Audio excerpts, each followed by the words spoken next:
All right, folks, good morning to you all. Happy Monday.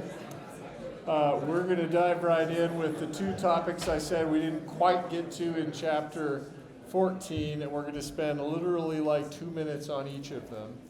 One is reductive amination. So this is related, and this may be something that isn't totally in this chapter. It may come later, but now's a good time to talk about it. You already know that you can take an aldehyde or a ketone, and then with an amine and an acid catalyst, you can make an imine. That's old news, and we won't review that mechanism. However, one of the things you may not be used to yet is the idea that imines are electrophiles, and you can do a lot of the same things to imines as you can do to carbonyl compounds. Now, it turns out imines are not as reactive as ketones or aldehydes, because nitrogen is not as electronegative as oxygen.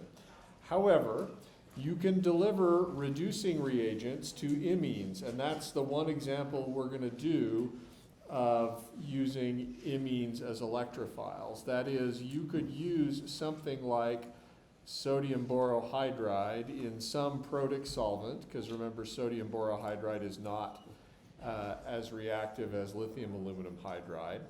And you can deliver, remember, sodium borohydride is a hydride delivery reagent. So we're not going to show you the mechanism of this reaction.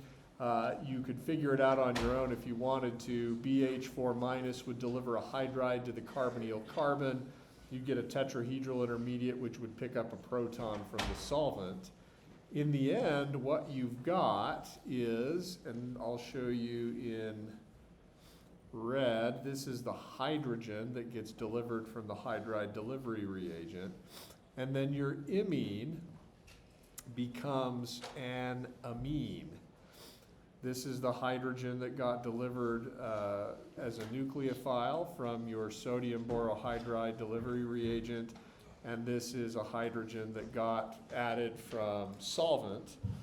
But overall, you've done a reduction reaction, and that reduces the imine with an I to the amine with an A.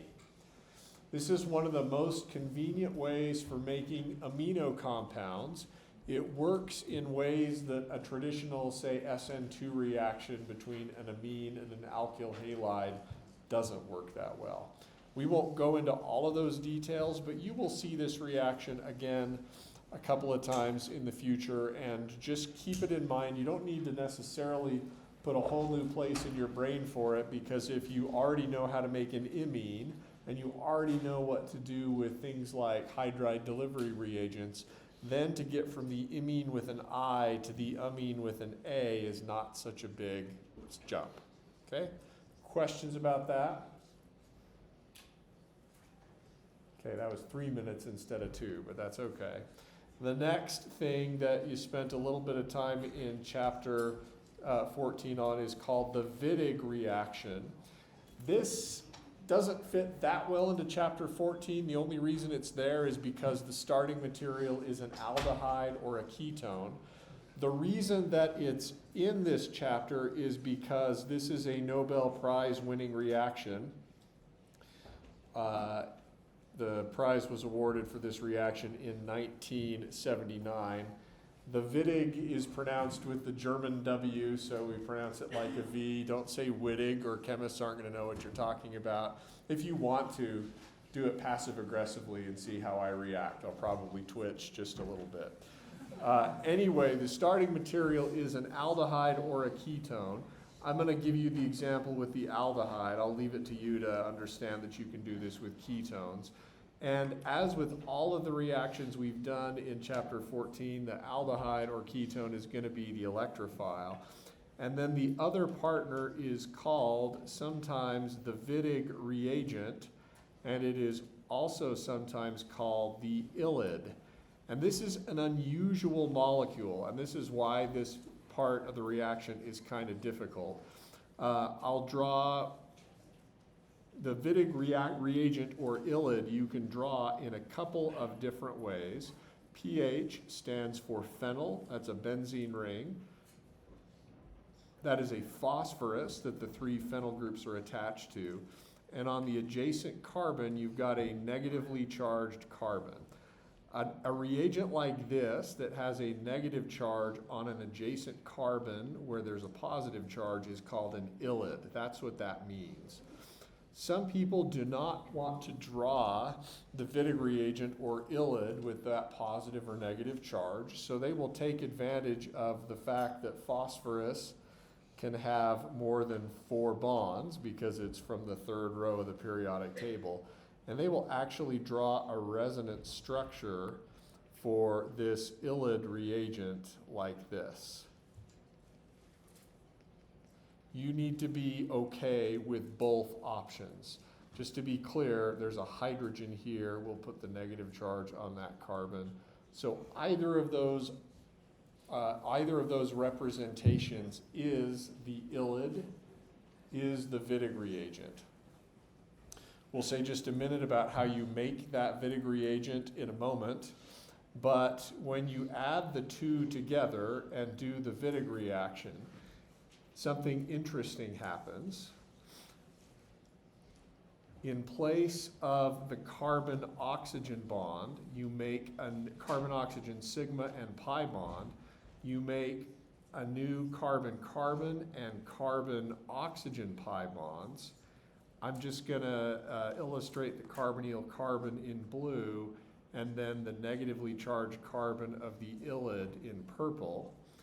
Here is the blue carbonyl carbon. Here is the purple carbon on the ylid. You're actually going to make a new bond between 2 new bonds, sigma and pi, between the purple and the blue carbons. Let's see, 1, 2, 3, 1, 2, 3. This is the trans stereoisomer here, but you would also get some of the other stereoisomer as well. Now that's kind of crazy chemistry because you make, as I said, new carbon-carbon and carbon-carbon sigma and carbon-carbon pi bonds.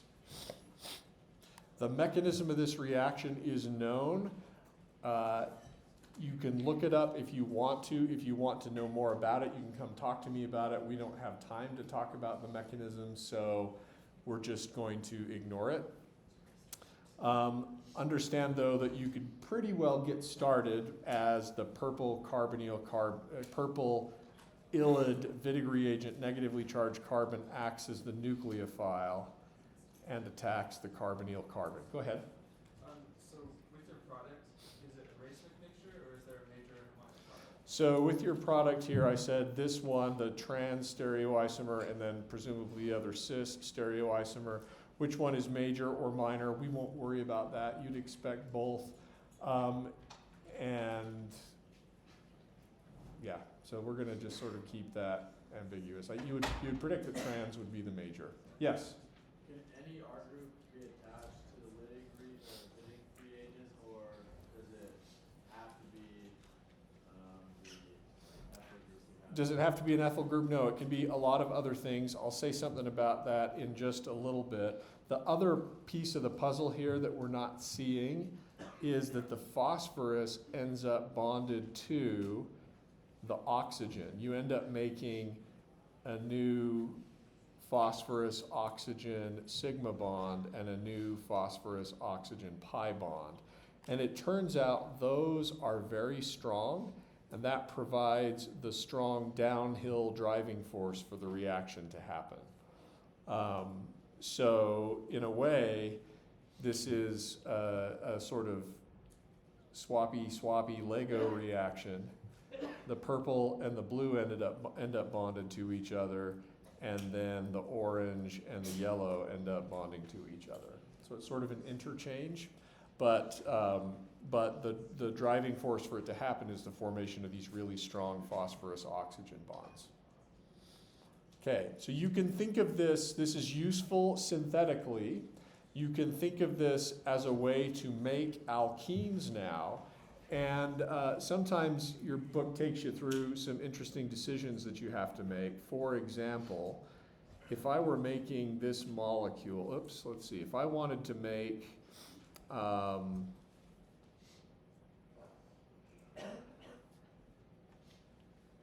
this molecule, if this was my goal, I could look at that molecule and say, hey, where there's an alkene, I could have made that via the Wittig reaction.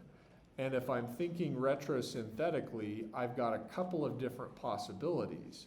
The group on the right might have been the ketone, and then the group on, the group on the left might have been the ketone, and the group on the right might have been this 1, 2, 3 carbons with the benzene ring. I'm just going to represent that with the pH. And then you'd have had to draw the Wittig reagent, which I'm going to draw like this, just to make it simple, okay? Alternatively, you might have chosen to have the Wittig reagent on this side, and then the carbonyl on the other side. Do you see how both of those are possibilities? The question is there one that's preferred over the other? And the answer is, from a practical standpoint, yes. And the reason one might be preferred over the other, the way to answer that question is, how do you prepare the Wittig reagent? And is one method easier to prepare than the other? And the answer is yes. So let me show you how to prepare a Wittig reagent. Starting from this Wittig reagent, you would start with the corresponding alkyl halide, some kind of leaving group. You would use triphenylphosphine as a nucleophile in the first step. Let's see, I was going to run out of space, so we'll try it this way. Triphenylphosphine. That essentially does an SN2 reaction with this primary alkyl halide. The product is going to be this, where the phosphorus has replaced the bromide, and you end up with this product, or this intermediate, which is called a phosphonium salt. We're almost, if you go back to what we expect for the Wittig reagent, we're almost there. We've got the positively charged phosphorus, but the adjacent carbon needs to be negatively charged. To make that happen, you have to use a really, really strong base. And the base of choice is actually an organolithium reagent called N-butyl lithium, which is a convenient and fairly cheap, really strong base to use. That will deprotonate the carbon that's adjacent to the phosphorus, and that will make your ylid reagent, which you can use. If you were to go through, we don't have time to do this in class, but you can do it afterwards. If you were to go through and try to synthesize this Wittig reagent, you could do it, but synthesis of this Wittig reagent would rely on an SN2 reaction involving a secondary alkyl halide, which of course is less efficient and slower than an SN2 reaction with a primary alkyl halide. So this strategy where you take the less substituted side and use that as your Wittig reagent is the preferred one, simply because the chemistry works better. All right. Questions? Yes? Will we be placed in scenarios to be able to tell you which one's cheaper or easier? So I could easily write a question very much like this and say, what's the best way to make this? Yep. Yes? Would that best way include making sure you put the Wittig on the right side because Yeah. it's easier? That's right. That best way would include making sure you make the Wittig on the side that is easier to make. And that's just the less substituted side? Yep, that's just the less substituted side. All right. Okay.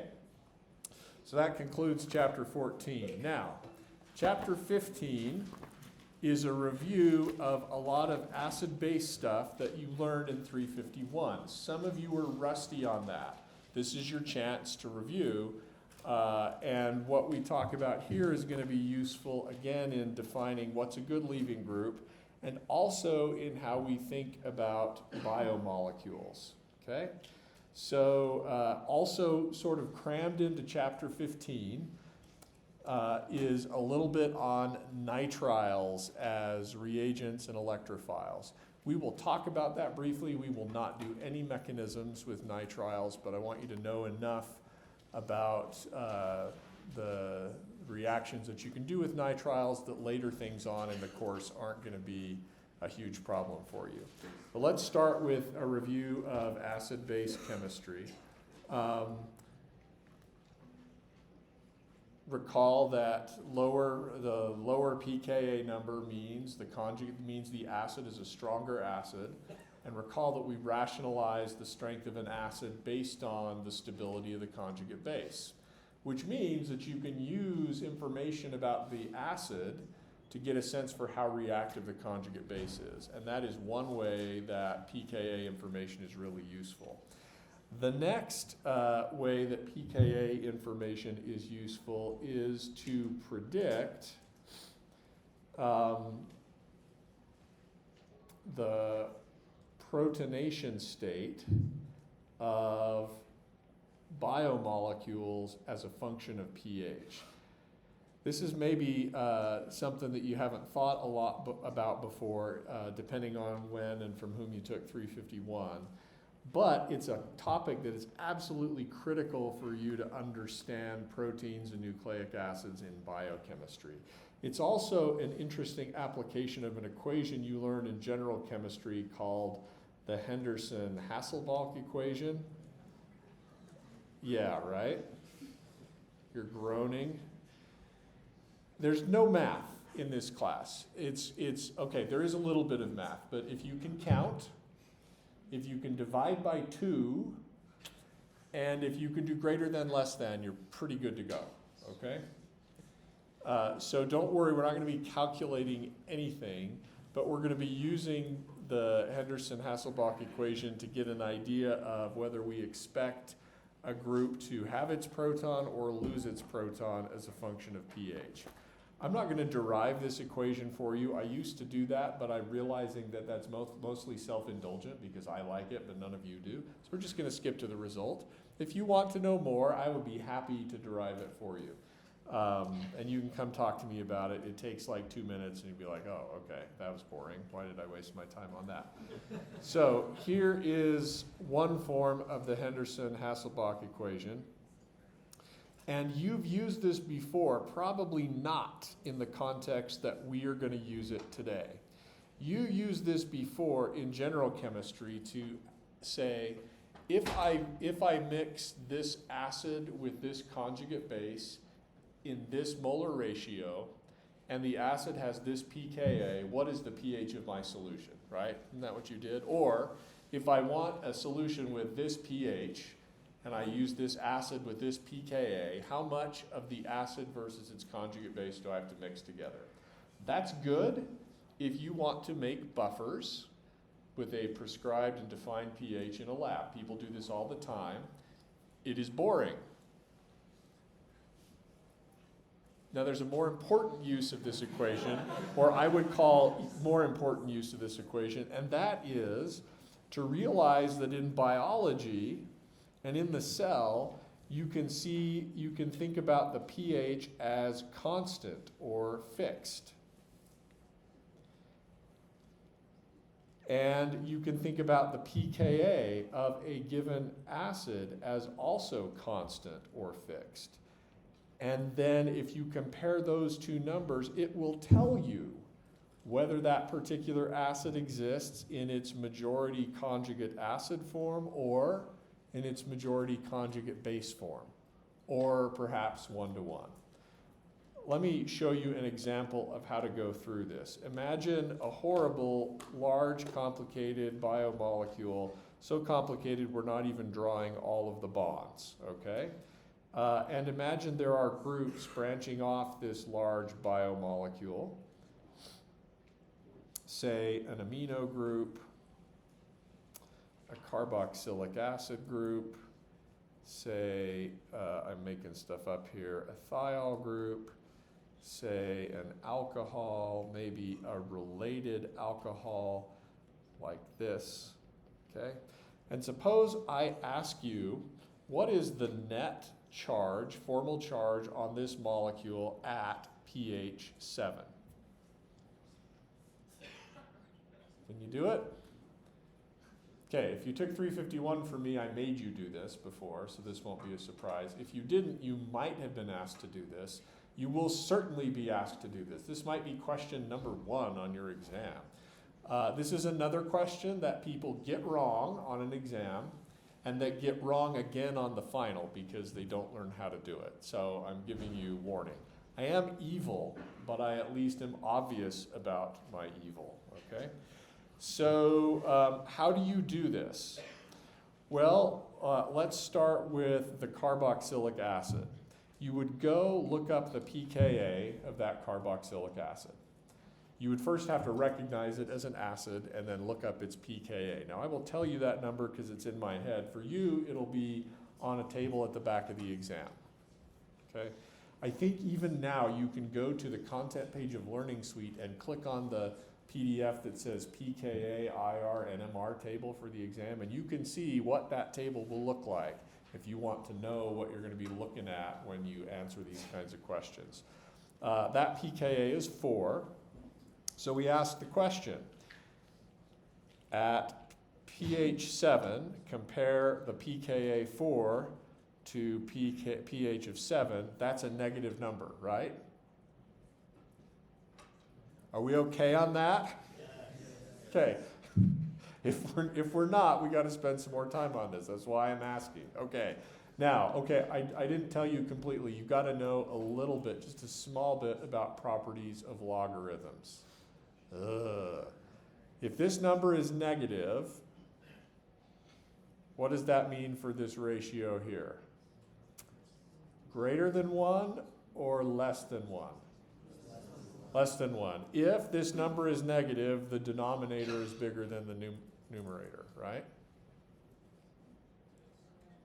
Okay, good. Some of you, that's coming back a little more slowly. So work on it, okay? Another way of saying this qualitatively, some of you prefer words to equations. That is fine. If the pH is greater than the pKa, if the pH is greater than the pKa, then the conjugate base form dominates, or the acid loses its proton. I will say that again. If the pH is greater than the pKa, the conjugate base form dominates, the acid loses its proton. So tell me what that is for the carboxylic acid. Should the proton be on or off? Off. If you want, it might help you to actually literally draw out that conjugate base, okay? And then decide, yes, at pH 7, the dominant form should be the carboxylic acid. Now let's try the alcohol. This is one you should memorize. The pKa of the alcohol is 16. The conjugate base of the alcohol is the negatively charged alkoxide. So tell me, based on what we just said, either the equation or the words that I told you, which form should dominate at pH 7? Alkoxide or neutral alcohol? Neutral alcohol. Notice, if you like equations, 16 is greater than 7. That means this number is positive. Properties of logarithms tell you the numerator or the HA form dominates. Alternatively, if pH is less than pKa, the proton is still on. Okay? Thiol. Conjugate, the thiol, if you look that up on your pKa table, has a pKa of 8. Its conjugate base is the negatively charged thiolate. Okay? Proton still on or off? Say it again, I didn't hear. On, yeah, so that should be neutral. How about this phenol, which if you look up the pKa is much lower than that of a typical alcohol because its conjugate base is resonance stabilized. Still, even at pH 7, what form should that be? I already said, right? Surprise. Proton should still be on at pH 7. Okay, how about this one? This one's difficult. People get this one wrong again and again and again. Some of you are going to get it wrong after I tell you you're going to get it wrong if you don't practice. Okay, this is not something you can just memorize. So some of you are going to look at the pKa table. You're going to say, hey, look at that neutral amine.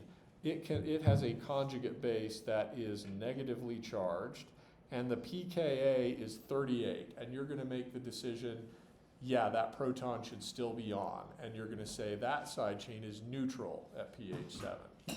What you are forgetting is that some acids are polyprotic. That is another phrase that you hate from general chemistry.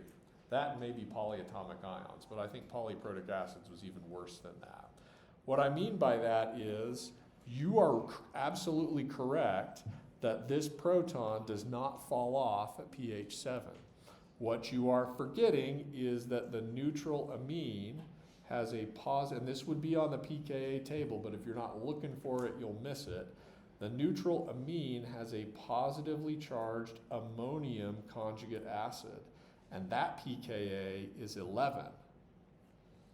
So not only is the purple proton still on, but so is the orange proton.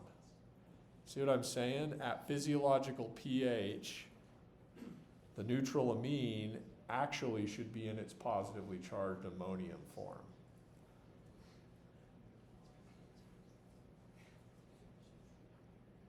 Let that sink in for a moment. Yeah. So is there a way that we can determine how it's going to gain that proton? Good question. Where does it get its proton? Now, obviously, if I had drawn this with the positive charge already there, all of you would have gotten that right, because that's easy. But I made it hard by drawing it in its neutral form. So you have to think. Now, where does it pick up the proton? Well, remember, at physiological pH, there's 10 to the minus 7 molar hydronium and 10 to the minus 7 OH minus. So there's plenty of stuff to protonate things that need protons. So it's literally getting a proton from the buffer. Okay? Follow-up question, yeah. Is there a pH in which there wouldn't be enough hydrogens to? You bet, if the pH is greater than 11. Yeah, this number literally tells you how strong of a base this is and whether it's able to pull a proton off of the amount of H3O plus that's in solution. Okay? Yes? So will it exist just like with the ammonium ion, or would it exist as full? Well, actually, you can compare. We can figure out that number exactly by comparing this pKa number 11 to 7. Okay, that number is 4. That tells you that there is 4 log units more of the protonated form than the deprotonated form. Or it's about 1 to 10,000 neutral to protonated. In other words, almost completely protonated. Yeah? What if the pKa is equal to the fixed pH? What if the pKa is equal to the fixed pH? Then you'd have something like 1 to 1. What are you supposed to do in that situation? Because I know the long, dark night of the soul that situation would put you in. I don't put you in that situation, okay? The closest you're going to get to that, I guess, is here for 8. We said it was off. Now, 8 minus 7 is 1. That's 1 log unit. You're still looking at about a 90 to 10 ratio, but that's going to be good enough to call it the proton still on. I saw another hand here. Did you add? Yeah, I was just making sure. So both protons are going to stay. That's right. Both protons would be on. Yep. So that you would not. It's true.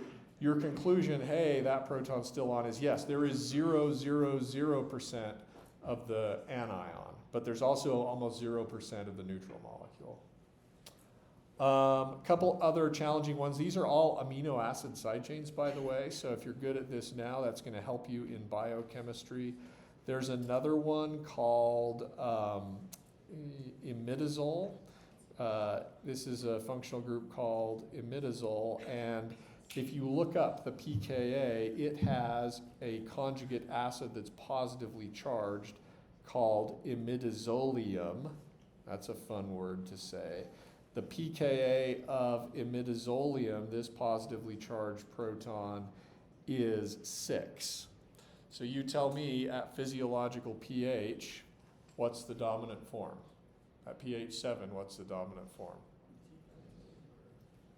Neutral, right? But this is a case where you'd expect it to be, again, about 90% neutral, about 10% positively charged. And that's fine. We would still call it mostly neutral. Now, nature can work with 10% like crazy. So you'll actually find this imidazole side chain in protein active sites where it will act as an acid in one step, and then in the next step it will act as a base because both forms are accessible. Yeah? Sorry, why wouldn't that, the other nitrogen, be the one that you would remove the protons? This one is not very acidic. I actually don't know the pKa for that going from this neutral one to a negatively charged one. So that would simply not be on the table. So sometimes you got to use the table to answer the question. You might have been looking for the negatively charged version of that and you wouldn't have found it there. You need to keep looking and see if there's a positively charged version. Maybe one last group that is problematic for students. I feel like I'm giving away all of my secrets, but there's one that's a little bit more complicated. You're going to think it's the same as the amine group, and it isn't. So here is a weird side chain. This is called guanidine, and this is the neutral form. You might imagine what is the negatively charged form. Okay, first of all, sorry, getting ahead of myself. Some of you are going to look at that, see 3 different NH types of bonds and think, okay, those are just 3 amines. It's not. It's a different functional group. The presence of the adjacent pi bond makes the lone pairs on those nitrogens involved in resonance. And so that is a different functional group than just a regular amine group. You might say, well, can one of those lose its proton? The answer is possibly, but that pKa, I don't really know what it is. It must be high enough not to be relevant at physiological pH. Instead, there is a positively charged conjugate acid called guanidinium, which looks like this. Everything's the same, only the nitrogen here picks up a second proton, and it's positively charged. By resonance, you should be able to see how that positive charge can be not only on the nitrogen, but on those other nitrogens as well. All you have to do is take a lone pair on one of those nitrogens, kick it down, and then move this lone pair here. And you see that is a resonance stabilized conjugate acid. Its pKa is 12. That is the pKa for going from the positively charged guanidinium to the neutral guanidine. And one reason that pKa number is higher than for going from the positively charged ammonium to the neutral amine is that the positively charged molecule is resonance stabilized. So that's another example. If you're good at reading the pKa table, you're not going to be confused. You'd start with this, and then you'd go to the table and look for something that looks like that. If you can't find it, look for its positively charged conjugate acid. Okay, you should practice that. If you know how to do it and can walk your way through it, it's not that difficult. By the way, for amino acids or peptides or proteins, that is polymers of amino acids, pay attention to whether or not there are carboxylic acid groups and amine groups on the end of the polymer chain, because you might have some decisions to make there as well. Okay, I think that probably you just need to sit down and practice that a little bit. So other questions there? Yeah? So then finding the formal charge of this whole thing would just be adding the positive. Finding the formal charge of the whole thing, just be adding it up. And you can bet that options A through J are going to be +5, +4, +3, +2, -1, right, and so on. So you'll have to get it right. That's useful. That's a useful statement is you'll have to get it right to get credit, right? Okay, go ahead. Since it is resonance stabilized, the chances of losing the proton in each of the molecules, it's the same. Yeah, so because it's resonance stabilized, is the chance of losing the proton from either one of these similar? And the answer is yes. If you lost one from either of the other ones, you would either get this still, or you get a tautomer of it, which would be basically the same thing. So I wouldn't worry about that at that level of detail, simply to know that the pKa of the positively charged guanidinium is around 12 is good. Right. Okay, so let's spend just a couple of minutes talking about a different, talking about acids and leaving groups. We're going to review something that you thought you would never have to do again, and that is phosphoric acids. The reason we're doing this, though, is phosphate groups show up a lot in biology as leaving groups, so you need to be able to recognize them as such, and you haven't encountered them that much on a pKa table before in this class, so we want to give you the tools to be able to look at and recognize a phosphate group as a potential leaving group. So just summarizing some stuff that you maybe already learned in general chemistry. This is phosphoric acid, or H3PO4. The pKa to lose the first proton is around 2. That's going from the neutral H3PO4 to the monoanion. Now, I mean, I'm envisioning, I had a son take 105, Chem 105 before his mission, so I at least have some context for the PTSD that you're experiencing now as the words monosodium phosphate come back to you, right? Is it horrific? This is the monoanion, H2PO4 minus. Then losing the second proton has a pKa of around 7. That's to go from the monoanion to the dianion. Oops.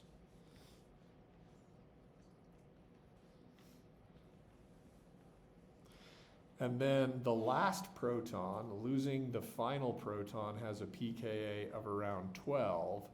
And that's to go from the dianion to the trianion. So given what you know about the Henderson-Hasselbalch equation, what are the two major forms of phosphoric acid that are going to be around at pH 7?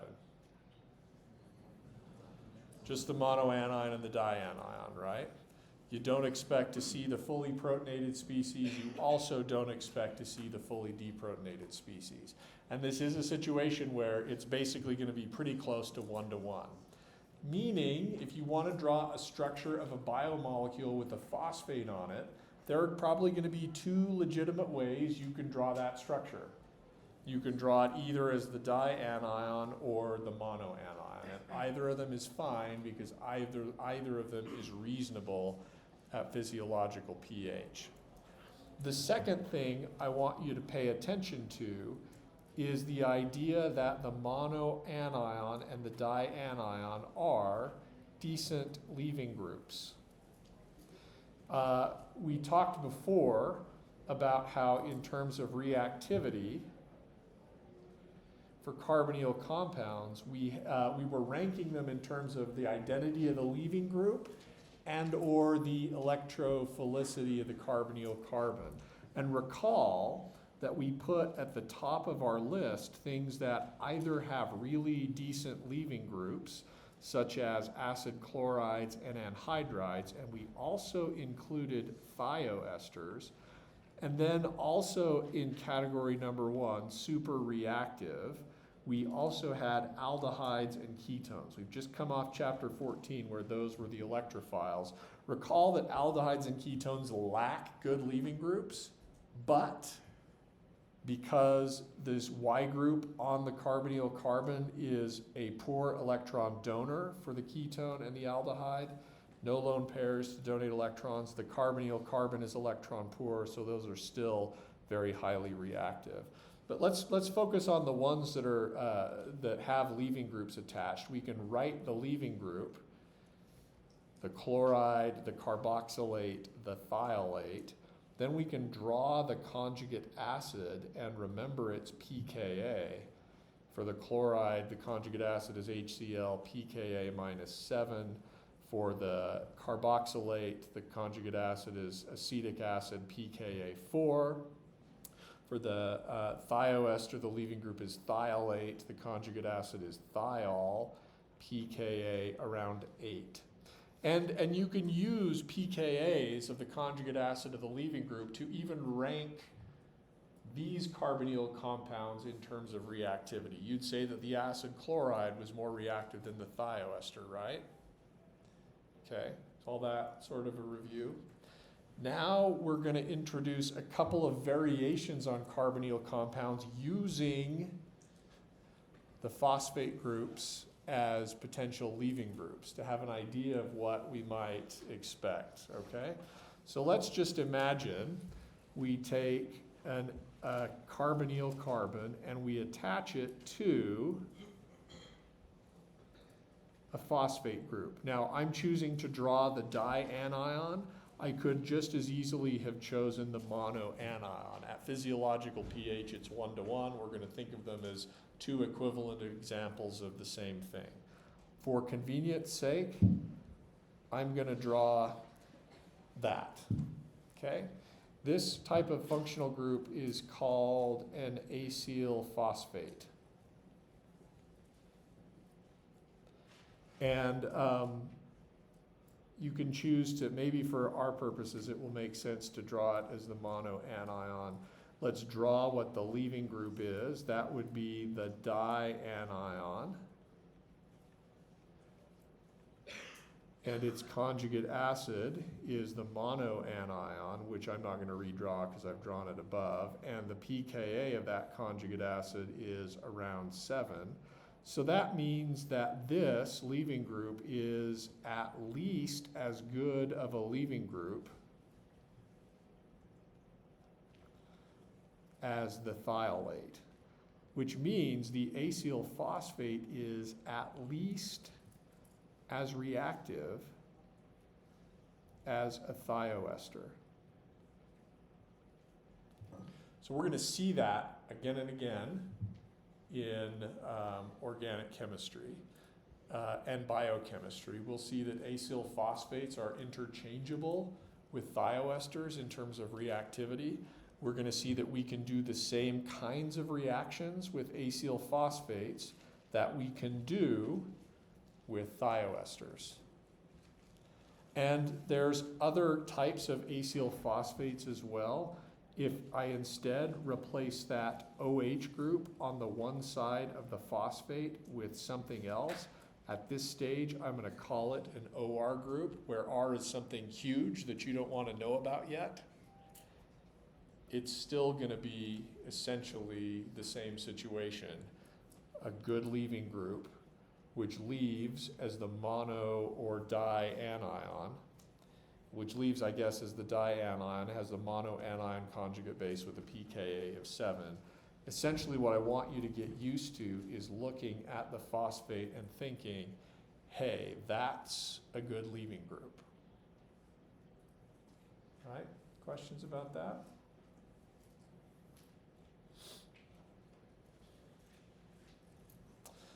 Okay, another functional group that you will encounter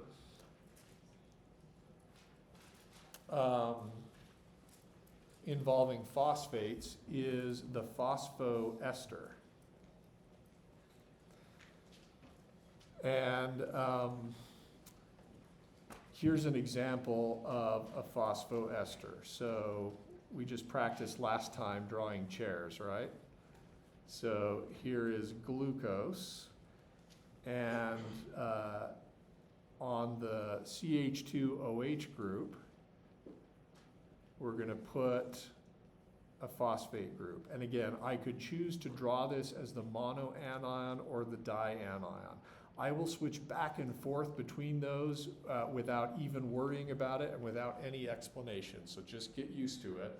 The reason we're going to do that is because the pKa of the monoanion is around 7, which means at physiological pH you got a 50-50 mix effectively of both forms, so both forms are reasonable. This is called glucose 6-phosphate. And we call this functional group a phosphoester because it's by analogy to an ester. This is a carboxylic acid. And then if you replace the OH group on the carboxylic acid with an OR group, it's an ester. If this were an OH group, that would be like phosphoric acid. It's now an OR group, so now it's a phosphoester. That's why we call it that way. But the pKa, again, of this proton on the monoanion is around 7, which means that at physiological pH you expect a 1-to-1 mixture, basically, of the following two species, the monoanion and the dianion. And again, it should be about around 50-50. You need to be okay with both of them. Finally, you will see phosphoesters not only in metabolic processes, but also in nucleic acids. In DNA, there's a phosphate group. We'll draw the phosphate group in DNA as though it were protonated, and then we'll come back from that.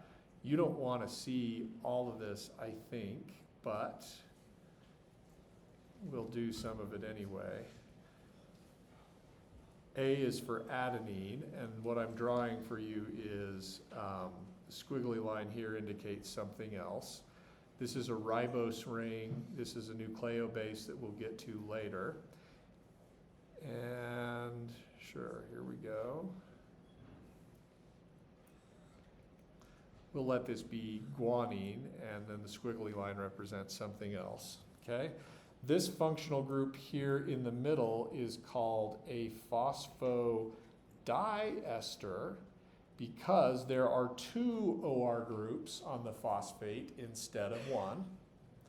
Now, if you go back to what we did above, I'm highlighting this OH group. This, as I've drawn it, this phosphodiester is neutral. And we're going to scroll back up in just a second to the pKa's of phosphoric acids. And you're going to look and tell me which pKa you think applies to this situation. Neutral phosphodiester, okay? Scrolling up now to phosphoric acid pKa's. Neutral phosphoric acid going to monoanion, monoanion going to dianion, dianion going to trianion. So look at those numbers. Which of these do you think applies to that phosphodiester that I showed you below? Is it 2, is it 7, or is it 12? Okay, there's some debate. It's 2 because the phosphodiester is neutral, okay? Which tells you that if the pKa of this proton is 2, at pH 7, what is the predominant form?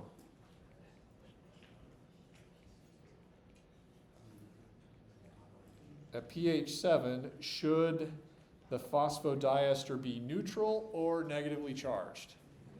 Negatively charged. And in fact, that's an important aspect of a nucleic acid structure. The phosphodiesters are all negatively charged, always, 100% of the time.